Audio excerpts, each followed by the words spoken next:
So before we get started on today's lecture, there was a question regarding the homework assignment, which I believe is due Friday, having to do with the units of gain that I've given you on some of the problems there. So I'd like to address that really quickly before we get into the potatoes of today's lecture. So I thought you guys had this previously, but it may not be the case, so I will happily explain it. We are going to talk about the units of decibels today as they pertain to voltage gains. Okay, so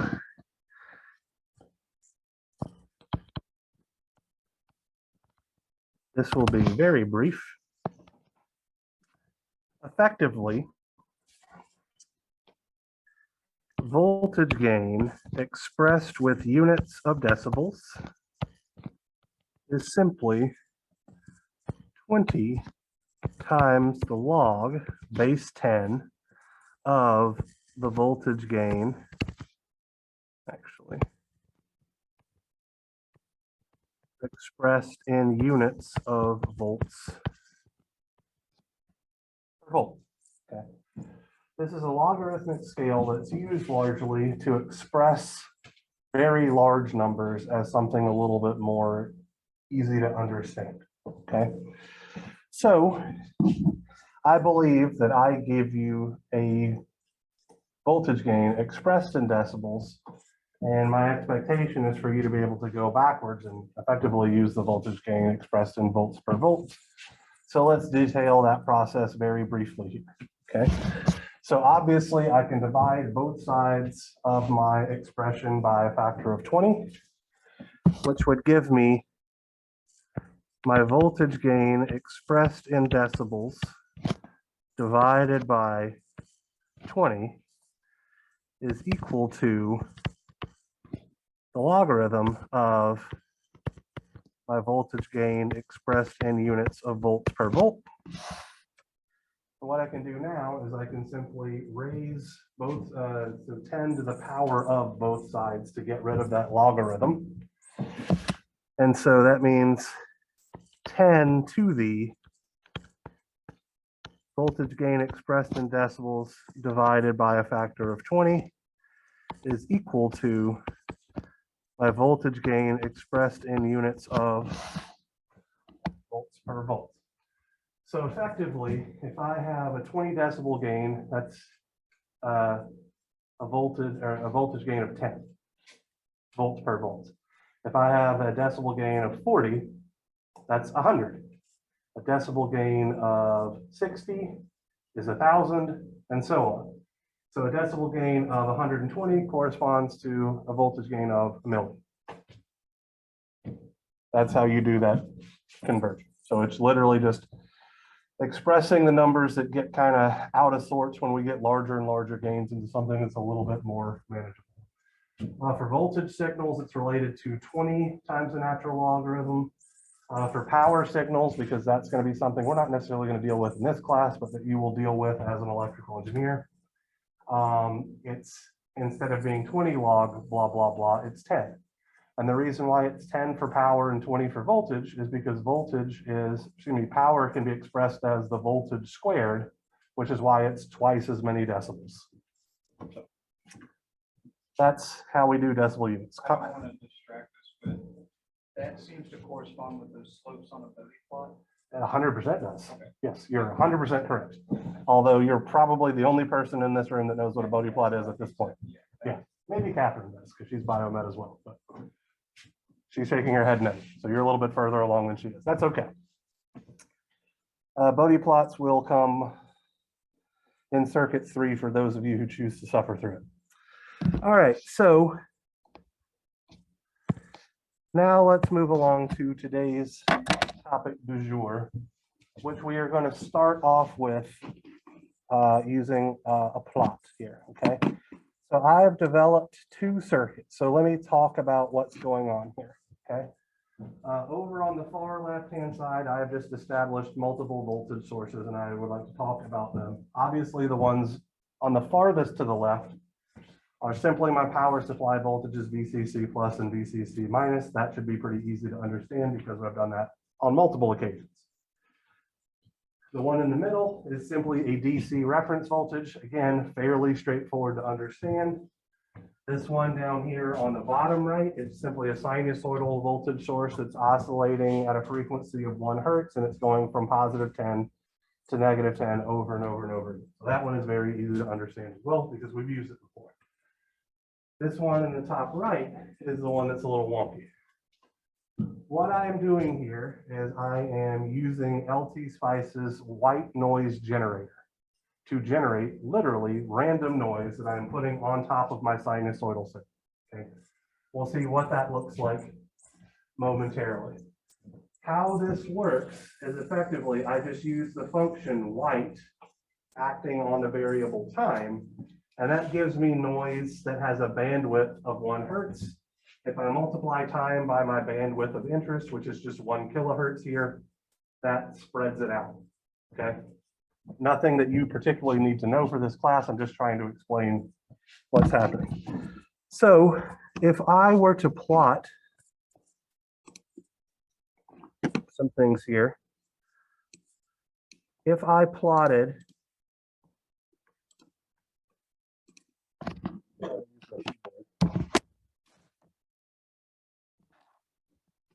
quantity Vn plus n minus the quantity Vn. All I'm doing is saying the voltage at this node minus the voltage at this node. I'm just looking at my noise in particular. So all I'm trying to illustrate here is I'm just adding noise on top of our regular input signal. This noise typically has values from +0.5 volt to -0.5 volt, and I can scale that simply by dividing this function by a number that I want it to scale to badly. The very, very short answer is resistors. Resistors act as white noise generators in circuits, and then capacitors and inductors tend to filter that noise. That being said, transistors, depending on their transistor technology, also exhibit different types of noises. MOSFET transistors exhibit what's called 1/f or flicker noise. And that's because effectively, if you know anything about crystallography, which you probably don't at this point in your careers, the fact that a perfect semiconductor crystal has finite bounds, meaning that it does not extend infinitely in all directions, counts as a crystalline defect. So the fact that there is an actual physical boundary is a defect. Well, when you have your semiconductor crystal abutted next to a section of, say, silicon dioxide insulating material, effectively, their crystalline structures don't match up correctly, and so you have dangling bonds that are able to randomly trap and release electrons, which contributes to what's called 1/f noise. There's lots and lots of different noise processes, depending on what we're looking at. Has literally nothing to do with this class other than what I'm talking about literally right now. Yeah, so I'm adding noise on top of my sinusoidal voltage signal. So what I'm going to do here is I'm just going to look, well, actually, I can just delete this entirely just to show you exactly. So if I put a probe here, we see our noisy sinusoid, right? It's literally just that small amount of noise superimposed on top of our sinusoidal signal, where we can easily see that overall this thing is still behaving sinusoidally. Are we all in agreement there? All right, now what I'm going to do is I'm going to click the output node of this circuit. Let me make it a little bit bigger so that we can see what's up. View, zoom to fit. What is this middle circuit? Any of you guys? A comparator. Is it an inverting comparator or non-inverting comparator? Non-inverting comparator because the input signal is applied to the non-inverting terminal and the reference voltage is applied to the inverting terminal. Okay. So in class the other day when we had a clean sinusoid, we saw that for a sinusoidal input whenever our voltage, our input voltage was less than our reference voltage. We had an output of VCC minus, and whenever our input voltage was greater than our reference voltage, we had an output of VCC plus. Well, if I plot my output voltage here, I get this funky looking thing. What's happening is that I'm having small perturbations around the reference voltage because of this noise that's causing the output to swing from high to low and vice versa a couple of times until my signal strength is well beyond the reference voltage. So my comparator is doing exactly what I want it to do, but whenever I have a noisy signal, it causes that output to swing wildly while my input signal is near my reference voltage, okay?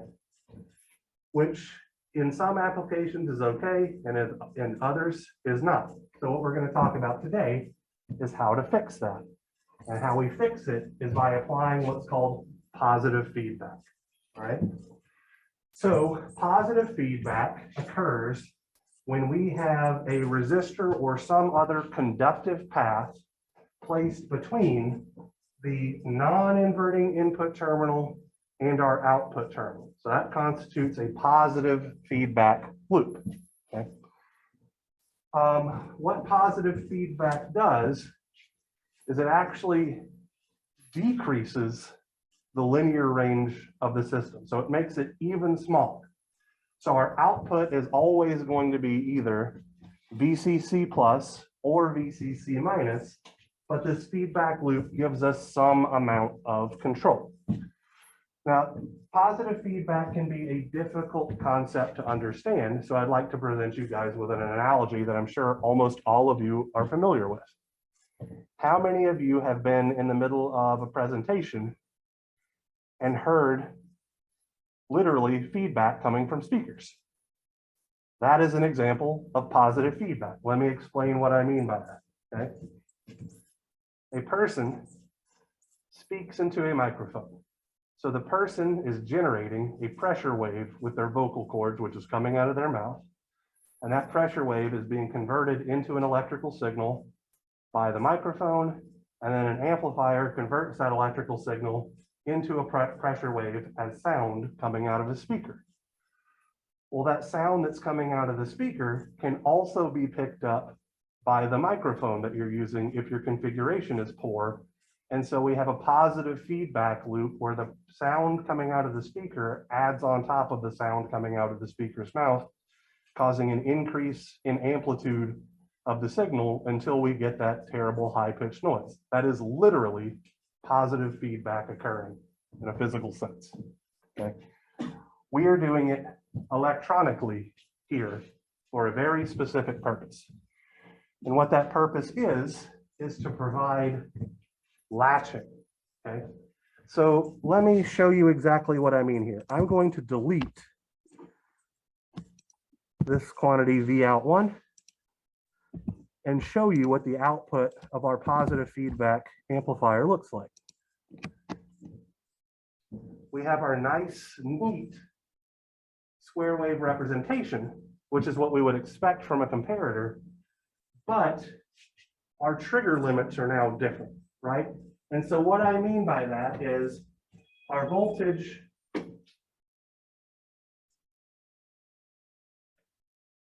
goes high somewhere in the ballpark of 6 volts. So we're no longer just seeing our reference voltage of 3 volts.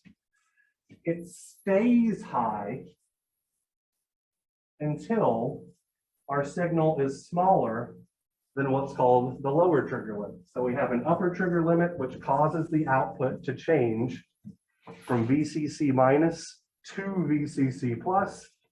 And then we have a separate lower trigger limit, which causes the output to change from VCC plus down to VCC minus. And what we're going to spend the next several minutes doing is developing the mathematical relationship that lets us define what those trigger limits are, okay? It has something to do with the size of these resistors I've chosen in my feedback and input configuration, okay?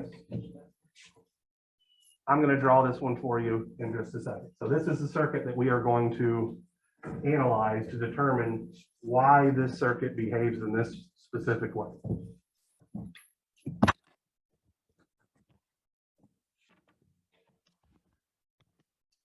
All right. So positive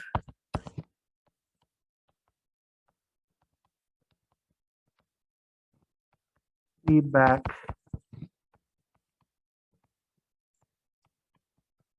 circuits.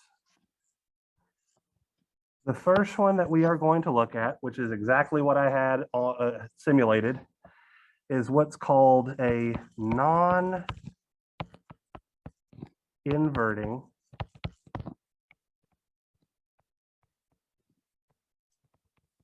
Schmidt circuit.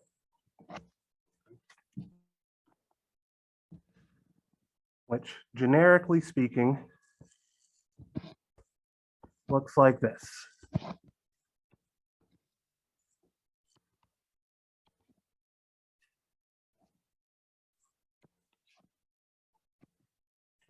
I have VCC plus. I have VCC minus attached to my inverting input terminal.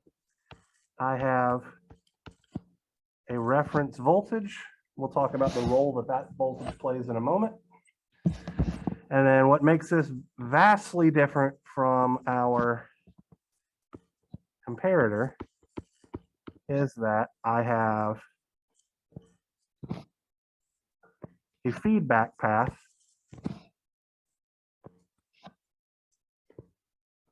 which I'm going to call R2, connecting my non-inverting input terminal to my output terminal. So as we no longer have an open loop configuration, we have a closed loop configuration because we have literally closed the loop connecting the input to the output. That's a positive feedback because we are going from the positive terminal to the output. Additionally, I have a resistor here, which I'm going to call R1, and this is where I apply my input voltage. So I'm going to list a couple of assumptions that we are going to use in our analysis here. These are literally the assumptions that we've talked about previously. I am going to assume that R1 and R2 are much, much smaller than Rn, excuse me. So for an input resistance in the mega ohm range, R1 and R2 should be in the kilo ohm range or smaller.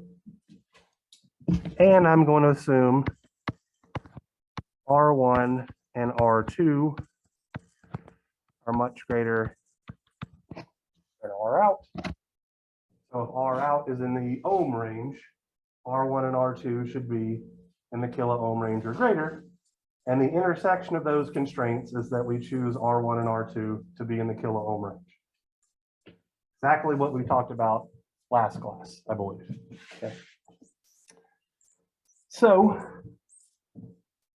what I'm going to do here is I'm going to draw my practical op-amp model, because this is definitely different than our open loop configuration. So it's actually going to require some amount of analysis to figure out what's going on here.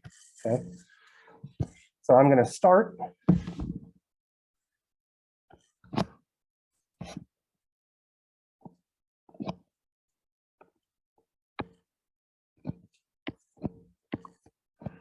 with my input resistance. So this is Rn. This node is my non-inverting input terminal. This node is my inverting input terminal. On the right-hand side, I'm going to have AVOL times VD. where VD is the differential voltage measured between my non-inverting input terminal and my inverting input terminal. That's literally its definition always.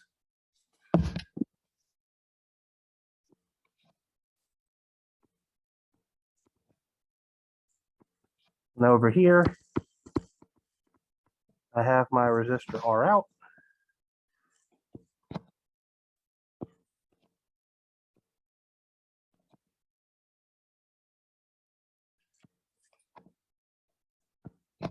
And sorry here.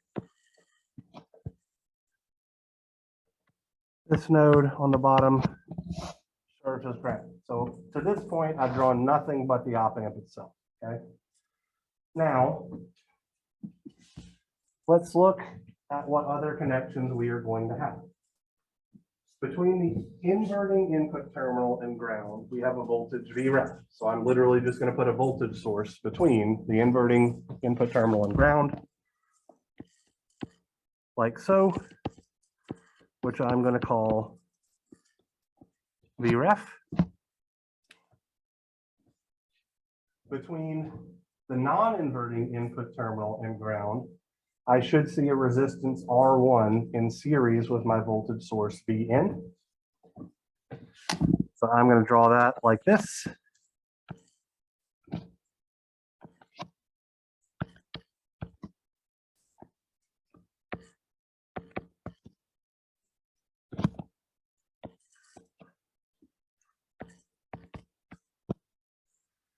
My output voltage is the open circuit voltage measured from my output pin with respect to ground. I'm assuming here that I'm not loading this amplifier with anything. And the last thing we have to include is our feedback resistor, which is connected from the non-inverting input terminal to the output terminal. And so I'm going to draw that by literally having a resistive path between these 2 points that contains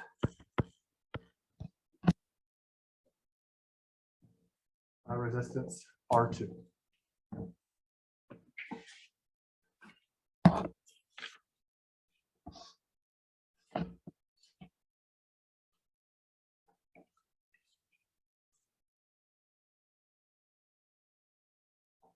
All right.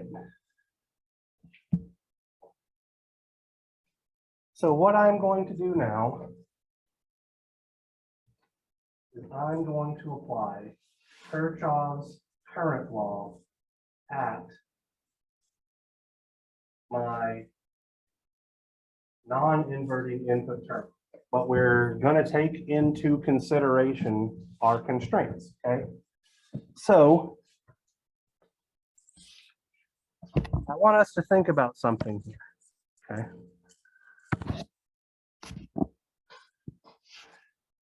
Our input voltage Vn, assuming it's non-zero, stands to reason that it should drive some amount of current through our resistor R1. The current that flows through that resistor R1 then sees 2 paths, one containing resistor R2 and the other one containing resistor Rn. If R2 is much, much smaller than Rn, effectively, this current is approximately 0 amps. What does that tell us about the relationship between Vref and V plus here? They're the same thing. If there's no current flowing through Rn, then there's no voltage drop over Rn, which means this node and this node are at effectively the same voltage. It's not going to be exactly the same voltage, but for our level analysis, it's going to be close enough. So we can say that V plus is equal to Vref. All right. So we're going to add this current and add this current together, and that's going to link our input voltage, our reference voltage, and our output voltage together in a single relationship, which is actually what we are looking for here. Okay. So I can say that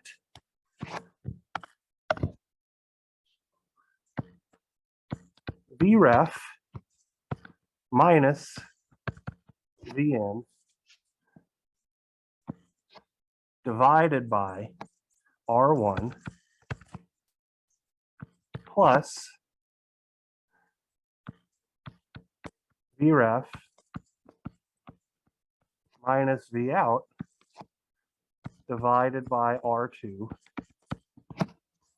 is equal to 0, as long as we choose resistors that make this relationship approximately true. Okay. So what I'm going to do now is I'm going to move Vref to one side of the equal sign and my V in and V out terms to the other side of the equal sign. So I'm going to have Vref times 1 over R1 plus 1 over R2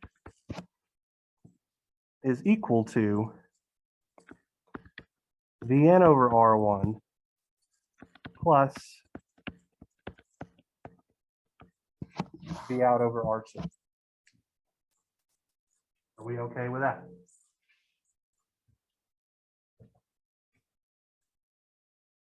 One over R1 plus 1 over R2 is simply the reciprocal of those two resistors in parallel, right? Because 1 over R1 plus 1 over R2 is those resistors in parallel. So I'm going to replace this with R1 plus R2 divided by R1 times R2, because those are equal, right?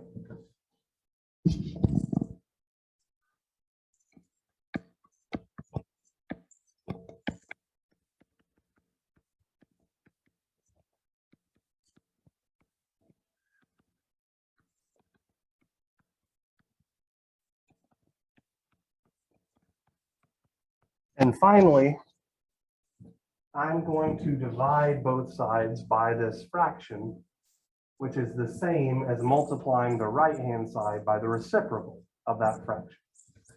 So what that leaves me with is Vref is equal to Vn times R2. Make sure I'm getting this right. Yep. Over R1 plus R2 plus V out times R1 over R1 plus R2. And this is our equation that tells us how this guy behaves. Okay. We'll put it into practice in just a moment. All right. So this is the equation that allows us to calculate what our upper and lower trigger limits are. Logan, how can I help? How did you get that equation? From this one to this one? Yeah. Okay. So 1 over R1 plus 1 over R2 is the equivalent resistance of R1 and R2 in parallel and just the reciprocal of that, right? So if I had 1 over this fraction, that's the exact same thing as just R1 in parallel with R2. Okay. Well, I can express R1 in parallel with R2 as R1 times R2 over R1 plus R2. Since this is the reciprocal of the two in parallel, I just replaced it with the reciprocal of my parallel combination. Yeah, I skipped a couple of algebraic steps there with words, but that's all that I've done. Then to go from here to here, I just divided both sides by this guy. All right, so let's talk explicitly about upper trigger limits and lower trigger limits, okay? And I want to look at our graph to help us figure out, okay? So the upper trigger limit is defined to be the input voltage which causes our output to change from VCC minus to VCC plus. Okay? I'm going to write that down.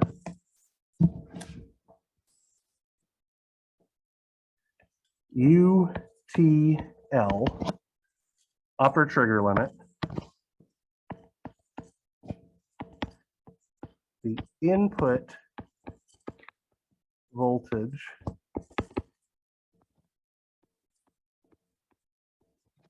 that causes the out to change from VCC minus to VCC plus, and transversely, our lower trigger limit is the opposite. It's the input voltage that causes the output to change from VCC plus to VCC minus.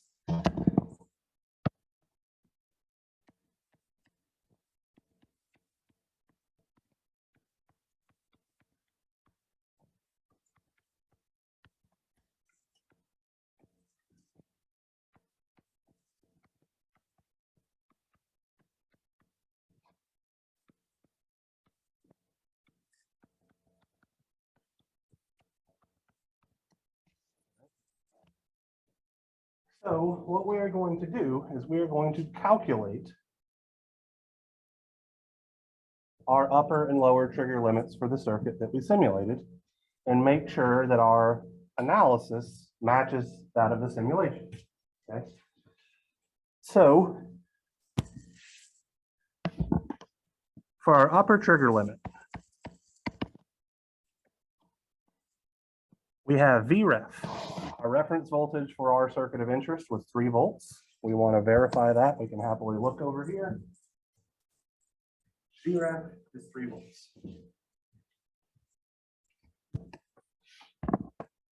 So we have 3 volts is equal to Vn, which is the quantity that we're actually solving for, times R2, where R2, just to make sure here, is our feedback resistor. I tried to set up the simulation to where it would work that way. 10 kilo ohms.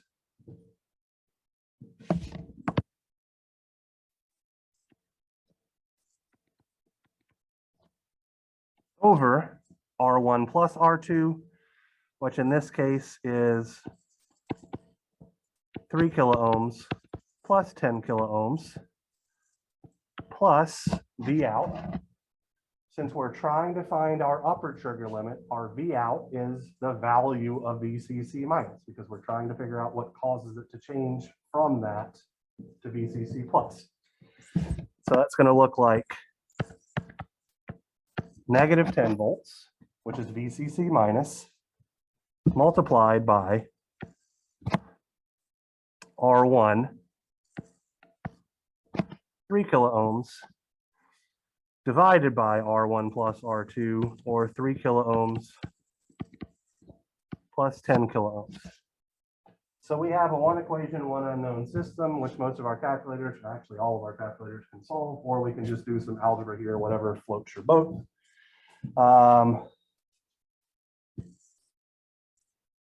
Let's do some algebra. So this is going to look like 3 volts plus 10 volts times 3 over 13 is equal to Vn times 10 over 13. And from this, Vn is 13 over 10 multiplied by 3 volts plus 10 volts times 3 over 13. If my algebra is correct. And we'll throw this into a calculator real quick.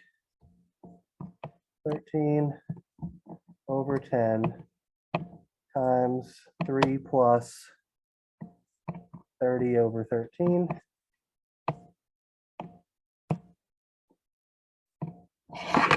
Looks like 6.900 volts is our upper trigger limit. So let's verify this briefly. How I'm going to do that, I'm going to go to my simulation here. I'm going to right click and add a trace. Need my keyboard for this, excuse me. And I'm literally just going to put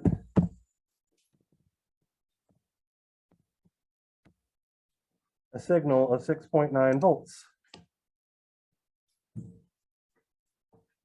I'll be damned, this certainly does look like the intersection point where my output switches from low to high, right? There's a little bit of error involved here because we did make those assumptions that no current was going to flow effectively through the op amp, but we're going to be reasonably close as long as our resistors are significantly smaller than the input resistance of our op amp. Okay. Now, we'll determine our lower trigger limit. It looks like I'm going to have to do this on a separate page, so I'm going to give you guys a moment to catch up on your scribbling here. It seems like I'm going too damn fast. Connor.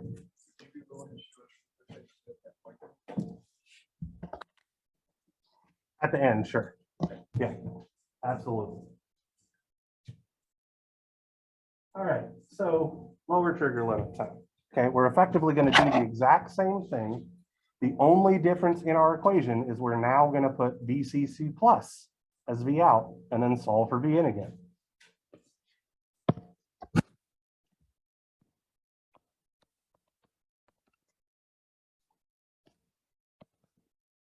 So we have our reference voltage of 3 volts is equal to V in times, we're just going to do this shorthand here. This is going to be 10 over 13, right? That's R2 over R1 plus R2.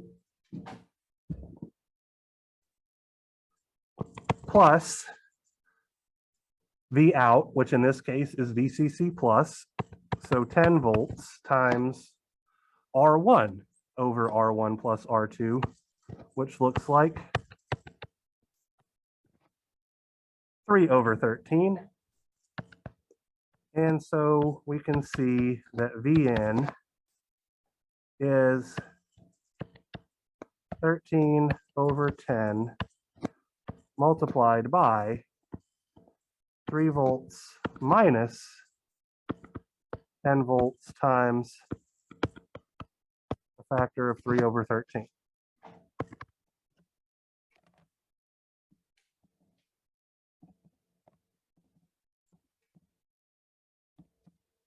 So 3 minus 30 over 13, or 0.900 volts. Let's just check this really quickly. And I'm going to do that by adding a trace that is literally just 0.9 volts.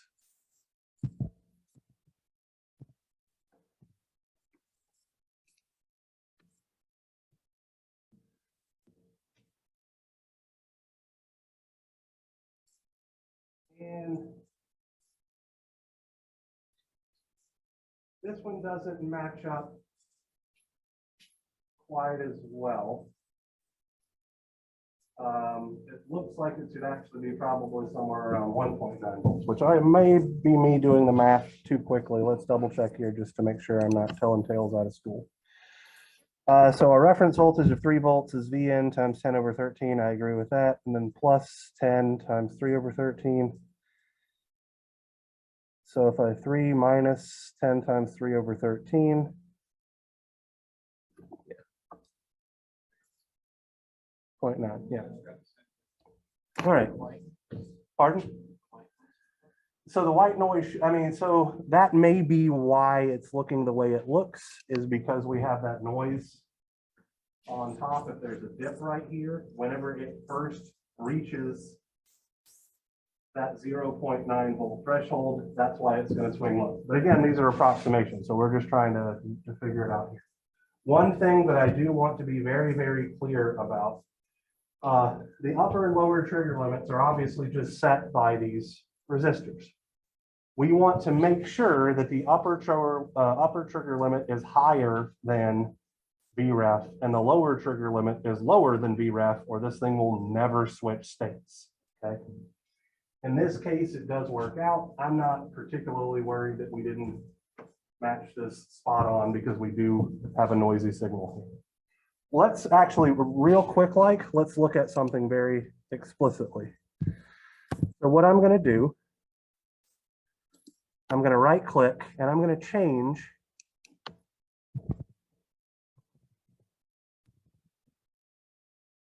I'm no longer going to look at this as a function of time. I'm going to look at it as a function of my input voltage. Okay. All right, so I'm just going to delete these extemporaneous things here. Okay. So where my vertical lines show up, tell me what my trigger limits are on this graph, right? So effectively what's happening is my output is low until my input voltage exceeds the upper trigger limit, at which case my output goes high. And then when I bring my input voltage back around the other way, my output voltage stays high until my input voltage gets less than the lower trigger limit, in which case it swings low and goes back. So according to this graph right here, 6.9 does seem reasonable. 0.9 should be over here. So we're getting a little bit of error. Again, I'm not particularly concerned about that. Right? We can play around with those kind of things by playing with our resistor values. Right. Does the positive effect of the trigger limit work with if there's nobody close? Absolutely. So this right here is actually looking at V out for this circuit as a function of V in, where V in is just the sinusoidal voltage without the noise applied to it. So 100% it does. This is just one way for us to get a comparator-like relationship with a noisy circuit, but we can also use it to drive relays and things like that, where we say want to turn something off when a voltage gets beyond a certain point, or want to turn something on when a voltage gets below a certain point.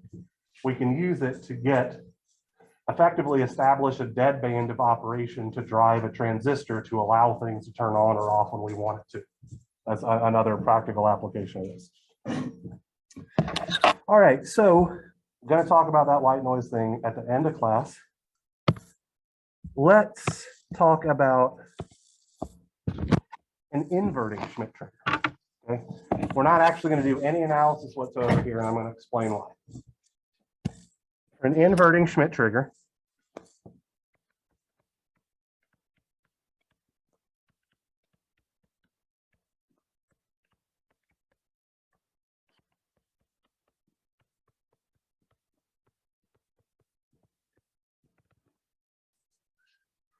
we're going to have the exact same circuit.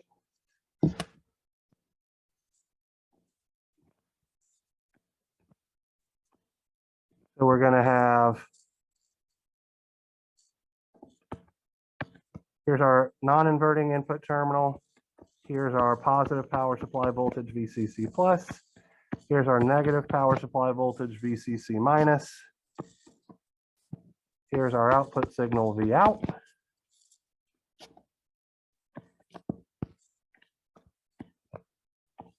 We are still going to have our positive feedback. So this is resistor R2.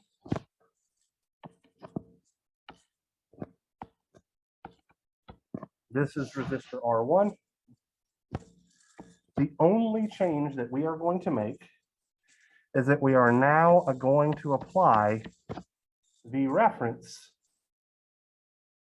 to that resistor R1 and apply V in directly to the inverting input terminal. So in our derivation, what has changed? Exactly right. VREF and VN are switched. That is literally the only difference. So we are just going to take our final equation that we developed, which tells us how to calculate our upper trigger limit and lower trigger limit, and literally swap VN and VREF and call it a day. There's no need whatsoever to actually do the analysis again. So our characteristic equation is then Vn is equal to Vref times R2 over R1 plus R2 plus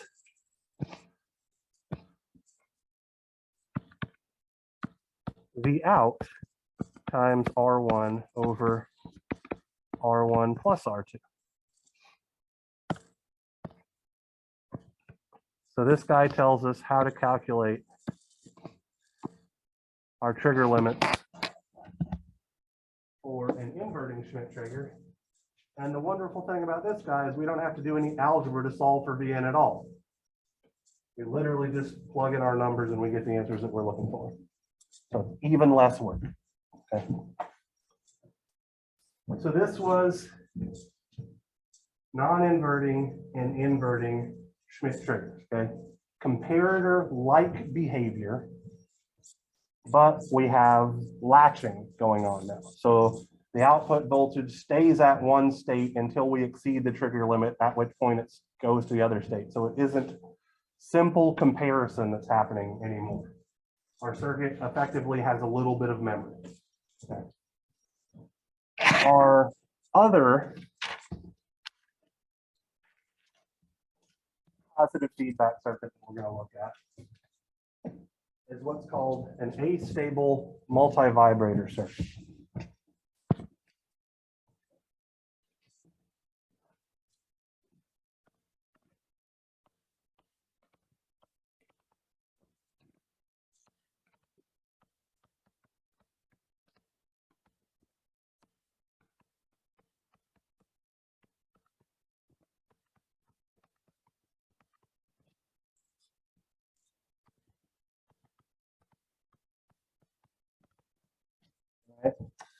This circuit employs technically both positive and negative feedback, but anytime positive feedback is employed, it's going to behave like a positive feedback circuit.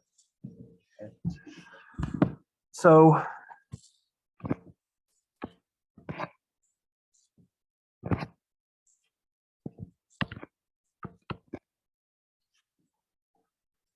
my positive feedback is going to look like this. So let me put my supply voltages here so I don't forget. VCC minus, VCC plus.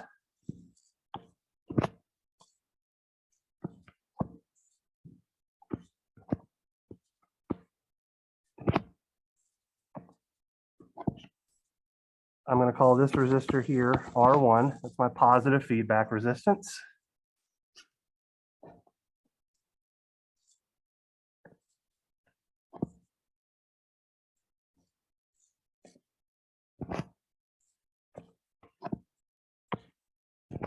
I'm going to call this resistor up top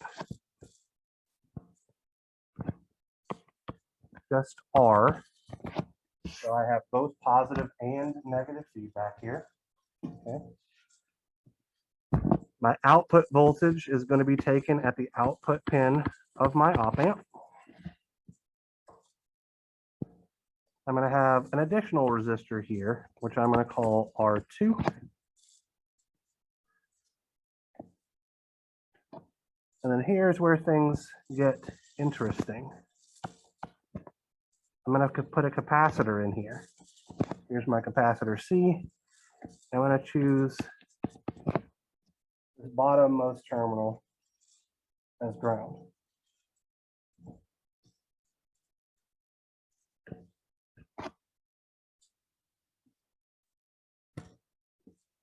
Okay, so I'm going to label a couple of voltages that we're going to be paying attention to discern how this guy behaves. I'm going to call the voltage at this node VC because that's my capacitor voltage with respect to ground. And then I'm going to call this node right here V reference, which is going to be my reference voltage with respect to ground. Can anybody tell me something that seems odd about this circuit?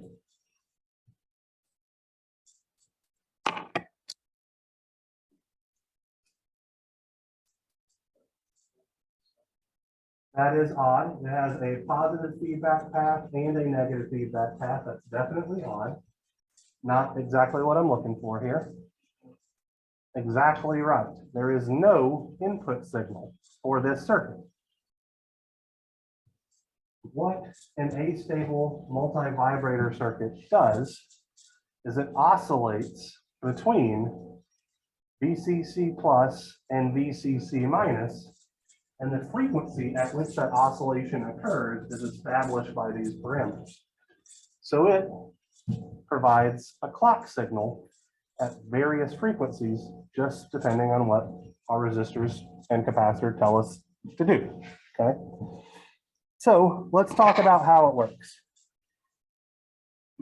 Since this is a positive feedback circuit, our output is constrained to be either VCC plus or VCC minus, okay?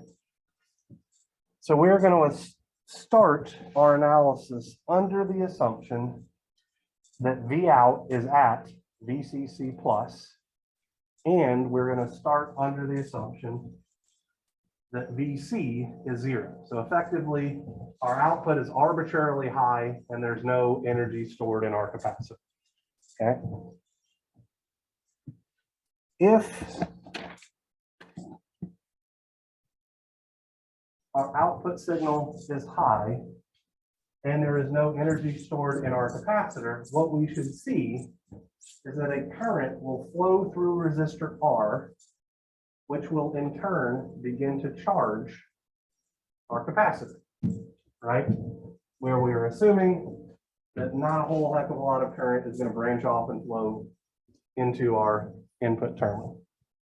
Will this be considered a CR? So kind of both. And so what I mean by that is we are only inputting DC values, but we are getting a time varying output. So the capacitor won't just function As an open circuit, no. So we're going to see that the output switches back and forth, and that's because the capacitor charges and discharges, right? So effectively, I'm going to draw a plot of what's going on here, okay?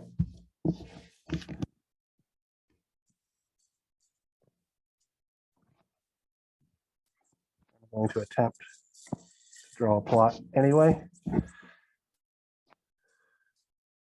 So this top plot is what's happening with VC and VREF. And the bottom plot is what's happening with V out. And these are both as a function of time. Okay, so let's see. VC comma VREF. I guess technically these should be the labels on the y-axis, but I'm lazy. I'm just going to leave it as is. Okay. So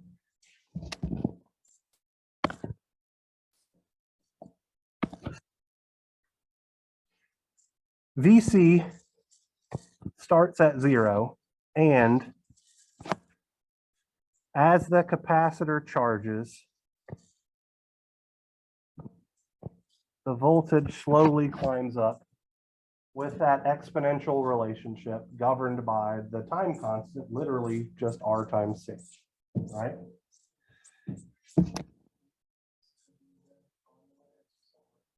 Doesn't particularly matter. So the pink curve is VC. Let's do a red curve is VREF, okay? So, and now let's talk about what's happening with VREF here over this particular instance, right? V out is VCC plus, and then we have a simple voltage divider circuit here, assuming that R1 and R2 are significantly smaller than our input resistance. So VREF is just a scaled version of V out. So if V out is a constant value, VREF should be a constant value. Okay. Our red curve is VREF, And while we're at it, our green curve down here is the okay. So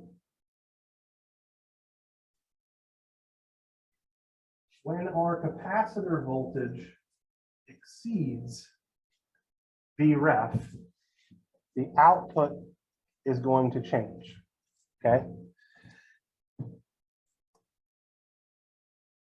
So effectively,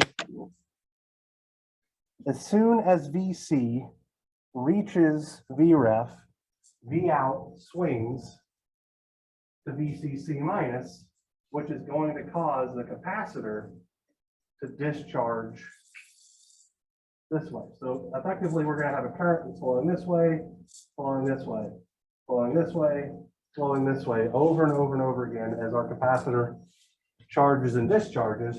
Well, our reference voltage is effectively just going to be positive Vref, negative Vref, positive Vref, negative Vref as that output switches states as well. So what we are going to observe is a reference voltage that does something like this, an output voltage that does something like this. Excuse me. And our capacitor voltage is doing this number, back and forth, back and forth, back and forth. This is an astable circuit because it has two stable points for the output, VCC plus and VCC minus. And effectively all that's going on here is whenever VC gets even a fraction of a millivolt greater than Vref, our polarity changes because the gain of our circuit is so high, pushing it the other direction. Okay. All right, so now here comes the math with no derivation whatsoever, okay? The period of our oscillations. So that's this length of time that it takes for one cycle to occur is given by twice RC times the natural log of 1 plus beta over 1 minus beta, where beta is equal to R2 over R1 plus R2. So we can make large changes in the frequency by messing with R and C. We can make small changes in our frequency of operation by messing with R1 and R2. We have a customizable square wave generator. I want to simulate this.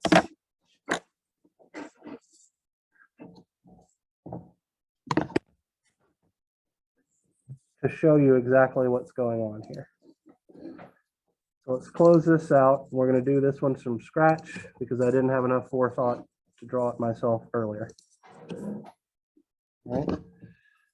So I'm going to use universal op amp 2.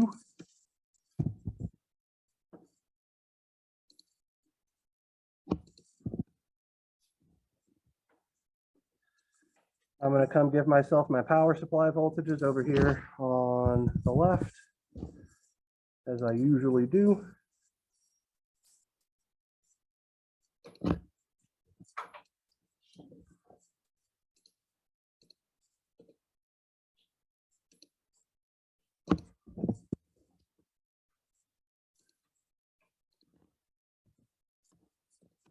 Let's make it 10 and negative 10.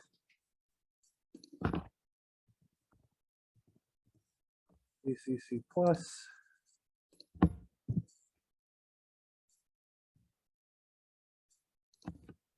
VCC minus.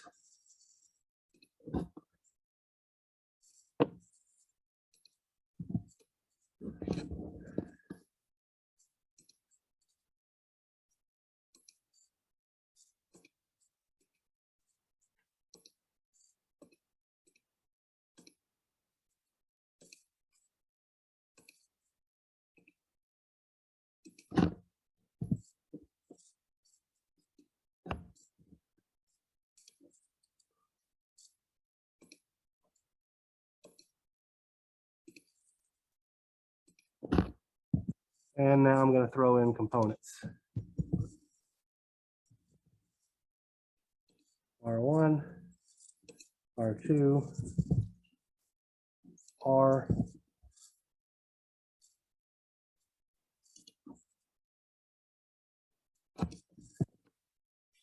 C, and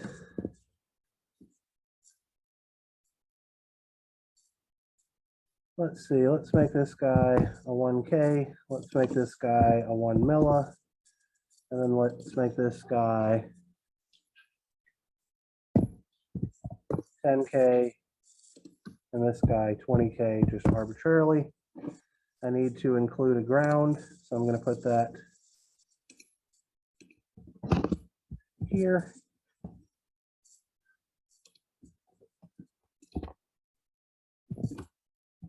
And I'm going to label some voltages here as well. It'll be obvious why I'm doing it in a moment. So let's call this VC. And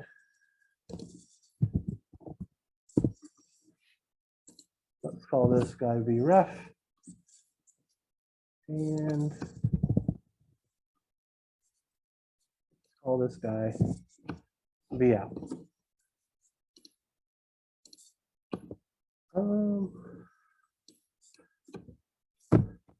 I'm going to start with a transient analysis of 5 seconds with the understanding that I'm probably going to have to fix that, but I actually don't expect this to work as is, and I'll explain what I mean momentarily. So if I run this, and I look at my output voltage, it's just 0. Okay. The reason why it's just 0 is because this is an ideal circuit because I'm using effectively an ideal op-amp, ideal resistors, capacitors, and inductors. To make this circuit behave, I need to have a little bit of stored energy in my capacitor to make it push one way or the other. So how I'm going to accomplish that, and this is something that we're going to be doing a lot of when we get to our transient analysis RLC circuits, is I'm going to give my capacitor voltage an initial condition. So what I did is I clicked this .op button, which allows me to write spice directives. Okay. So to put an initial voltage on my capacitor, I type .ic for initial condition, and then the voltage at node VC, I'm just going to set equal to 1 millivolt. I might need to give it a little bit more of a push. We'll find out in a moment. And I'm just going to drop this onto my circuit. I'm going to press run. All right, so it's starting to swing. So let's change my transient analysis from 5 seconds to 50.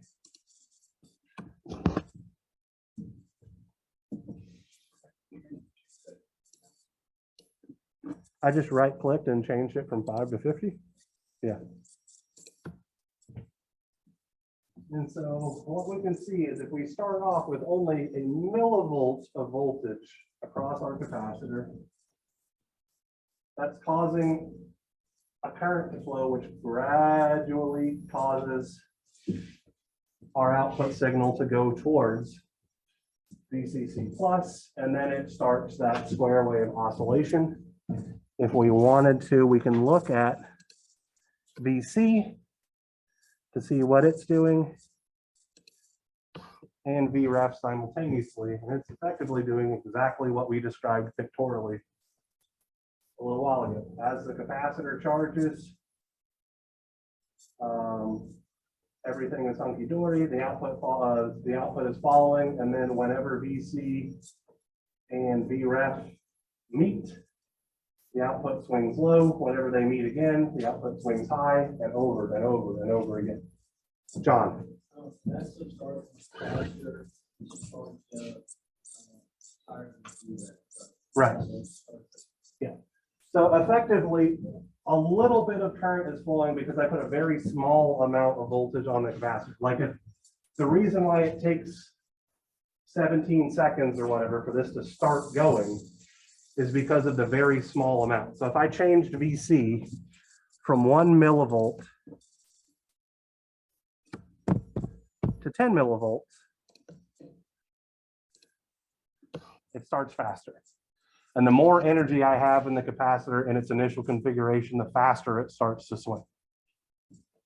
How did you set the initial thing for the capacitor again? Nope, let me move this zoom thing out of the way. I click that button, .op. And then I typed in this phrase .ic. The voltage at node BC is some number of millivolts. Logan. Why is the capacitor using reference voltage and what is So that's the differential voltage across our op amp, right? VD is the voltage present at the positive polarity terminal or the non-inverting terminal, and then minus the voltage present at our inverting terminal. So effectively, this output voltage, or this reference voltage immediately switches. This guy takes time to catch up. Well, the output voltage of this thing, because it's is just going to be AV times VD, which means it's either going to be VCC plus or VCC minus because of the positive feedback. So effectively, the output swings and then it changes when VD gets really small and it doesn't know what to do. So it just goes to the other stable configuration, right? So using the parameters of our practical op amp model, we know that the output voltage is supposed to be our voltage gain, which is going to be very, very large, times our differential voltage. Well, it saturates at a particular value.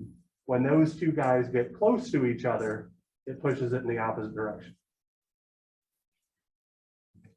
And that's just happening back and forth, back and forth, back and forth. And we've made a clock circuit that has a period of, let's call this 18 to 23, roughly 5 seconds. And we can change those values by changing R, C, R1, and R2.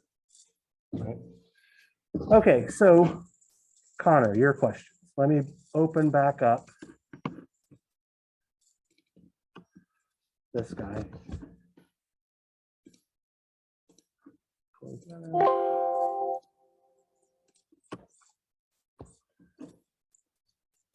And what I'm going to do here is I'm going to just run a simulation.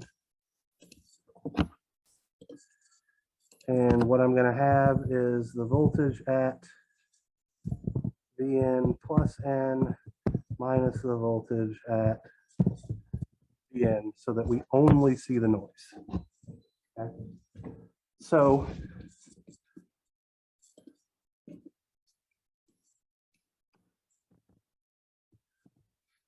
the generic function is literally just white acting on time. So it's generating white noise as a function of time. And this has a bandwidth of 1 hertz.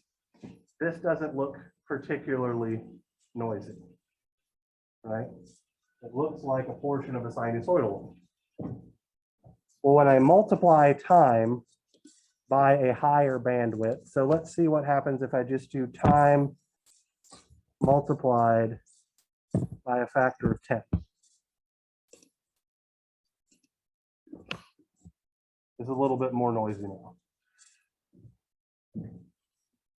The larger the bandwidth I multiply by time, the more noisy it gets. But its amplitude is effectively always going to be plus or minus half a volt. Right? So let's go ahead and throw this at 1 e to the 3. So we're multiplying it by 1,000. Okay.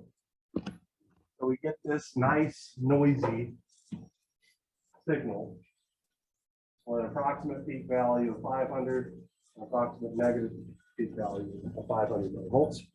If we wanted to make the amplitude of that noise smaller, we simply divide the output by a number. So if we want it to range from roughly 50 millivolts to negative 50 millivolts, we divide by 10. So this isn't random, unfortunately. Okay. So every time I run this simulation using these parameters, I'm going to get exactly this number. So it's not random. It's just something built into LT Spice where it has a particular shape. And then if we increase the bandwidth, it compresses the noise that we see into a smaller and smaller region. And then we can cut the amplitude by simply dividing the overall function by a particular value. So if we made this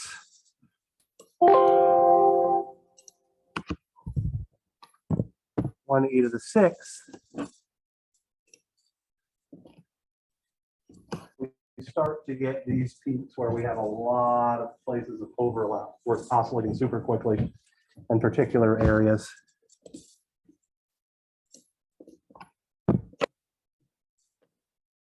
And now it's taking time to think about stuff, but we're just increasing those regions. But generally speaking, for this class, a couple of kilohertz of bandwidth for the noise is good enough for what we're doing. That's how that particular thing works, right? So this is actually nothing more than a behavioral voltage source where I'm using a function that's internal to LT Spice. That's literally just white noise generator. And you just had to change that y-axis to be in terms of the inputs in my. Right. So, and the reason why I had to do that is because of how I have this set up. So I have these two voltage sources stacked. So this guy, with respect to ground, includes the noise superimposed on top of the sinusoid. I didn't add them later. I just added them as one total source. So that's why I have to subtract it. I could just as easily, if I deleted this guy right here and just put my ground here, I could just play around with the noise by itself. But it's the way that I chose to implement the superimposition of the noise signal on top of the sinusoid. All right. Anything else? All right, well, class ends in a minute, so you get out a minute early. Yay. All right, I'll see you guys on, gosh, what day of the week is it? It'll be Friday. So we've talked about open loop op amps circuits. We've talked about positive feedback op amp circuits. So we're finally ready to talk about negative feedback op amp circuits and get back to circuits one-ish kind of analysis. John first. Yeah, why not? Yeah, if I assigned it on Monday, it's due a week later.